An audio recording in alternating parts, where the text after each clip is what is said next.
So ఇప్పుడైతే మనం కాల్చుకున్న జీడిపండుని అయితే టేస్ట్ చేద్దాం. ఎలా ఉన్నారు గైస్? సో చూస్తున్నారు కదా, ఇదైతే ఏంటి అనుకుంటున్నారా? సో ఇదైతే నల్ల జీడి. మా అమ్మ అయితే తీసుకొచ్చి ఎండలో పెట్టిందనమాట. ఇందులో పండుని పిక్కని వేరు చేసి అయితే పెట్టింది అమ్మ అయితే. సో ఈ పిక్కల్ని అయితే మేము అమ్ముకుంటాము. మా సైడ్ అయితే కేజీ 32 రూపాయలు ఉందన్నమాట. ఈ పిక్కలతో ఏం చేస్తారో నాకైతే తెలియదు. మీకు ఏమైనా తెలిసి ఉంటే కొంచెం కామెంట్ చేయండి. ఇవైతే పచ్చివన్నమాట. పచ్చివి ఎండివి సపరేట్గా అయితే చేసింది. నాకైతే వీటిని చూస్తుంటే తినాలనిపిస్తుంది. అందుకే ఫ్రెష్గా తినాలని చెప్పి నేనైతే చెట్టు దగ్గరికి అయితే వచ్చేసాను. సో చెట్టు అయితే చూస్తున్నారు కదా, ఇలా ఉందన్నమాట. చూస్తున్నారు, చాలా పెద్దది చెట్టు అయితే.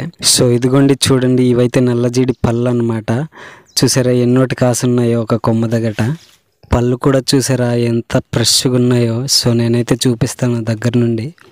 సో చూస్తున్నారు కదా ఎంత ఫ్రెష్గా ఉన్నాయి. ఈ గ్రీన్ కలర్లో ఉన్నాయి కదా, అవైతే ఇంకా ముదరలేదన్నమాట.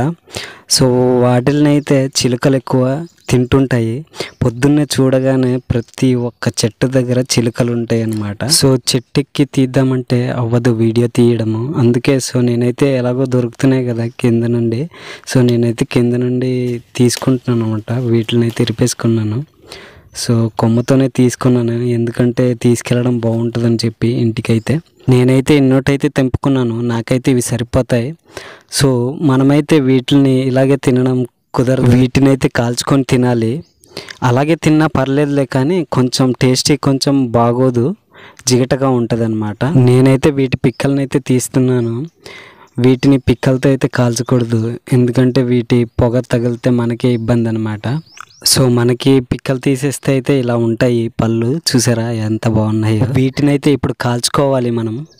సో నేను వాటిని కాల్చడానికి అయితే దీన్ని అయితే తయారు చేసుకున్నాను.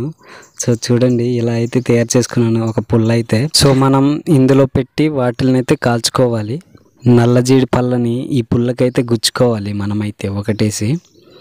సో చూడండి, ఇలా మెల్లగా గుచ్చుకోవాలన్నమాట.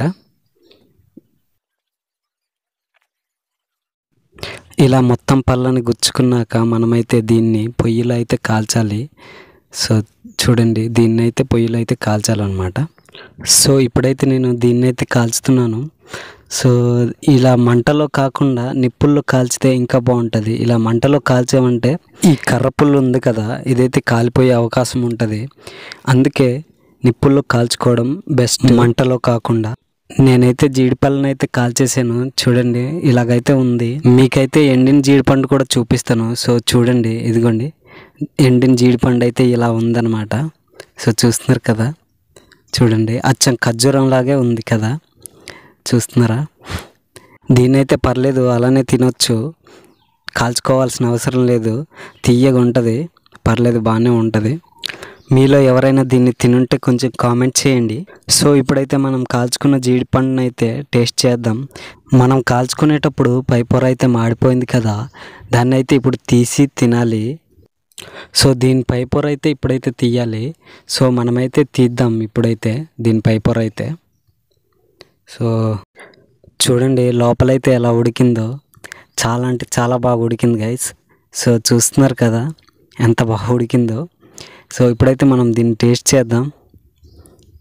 చాలా అంటే చాలా బాగుంది గైస్.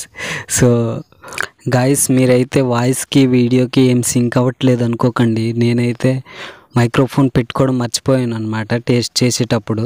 సో దయచేసి ఏమనుకోకండి. మీలో ఎవరైనా నల్లజీడిని ఇలా తిన్నారా? తినకపోతే ఎవరైనా ఒకసారి ట్రై చేయండి, చాలా అంటే చాలా బాగుంటుంది టేస్ట్. సో ఇప్పుడైతే మనం ఎండిన జీడిపండుని అయితే టేస్ట్ చేద్దాం. సో నేనైతే పెట్టుకున్నాను ఇది పక్కన. సో చూడండి, ఇదిగోండి ఇప్పుడైతే నేను ఎండిన జీడిపండుని అయితే తింటున్నా. సో చూడండి, అచ్చం ఎండిన ఖర్జూరం లాగానే ఉంది కదా. సో చూడండి, ఓకే మనకైతే ఇక్కడ ఏదో అంటుకోయింది. సో చూడండి, దీన్ని అయితే తింటున్నాను ఇప్పుడు నేను. సో ఓకే పర్లేదు, బాగానే ఉంది, కాకపోతే కొంచెం గట్టిగా ఉందన్నమాట. నమలడానికి కొంచెం పళ్ళు గట్టిగా ఉండాలి, మరీ అంత గట్టిగా అంటే గట్టిగా కాదు. సో పర్లేదు, బాగానే ఉన్నాయి. తీయగా అయితే ఉంది, టేస్ట్ అయితే తీయగానే ఉంది. దీన్ని అయితే కాల్చుకొని తినాల్సిన అవసరం లేదు, మామూలుగా తినొచ్చు. సో చూడండి ఎలా ఉందో చూడండి ఒకసారి. గైస్ ఈ వీడియో అయితే మీకు ఎలా అనిపించిందో కొంచెం కామెంట్ చేయండి, లైక్ చేయండి, సబ్స్క్రైబ్ చేసుకోవడం మాత్రం మర్చిపోకండి. ఇలాంటి మరిన్ని వీడియోస్ చేయడానికి రెడీగా ఉండండి. అంతవరకు సెలవు, మళ్ళీ నెక్స్ట్ వీడియోలో కలుద్దాం.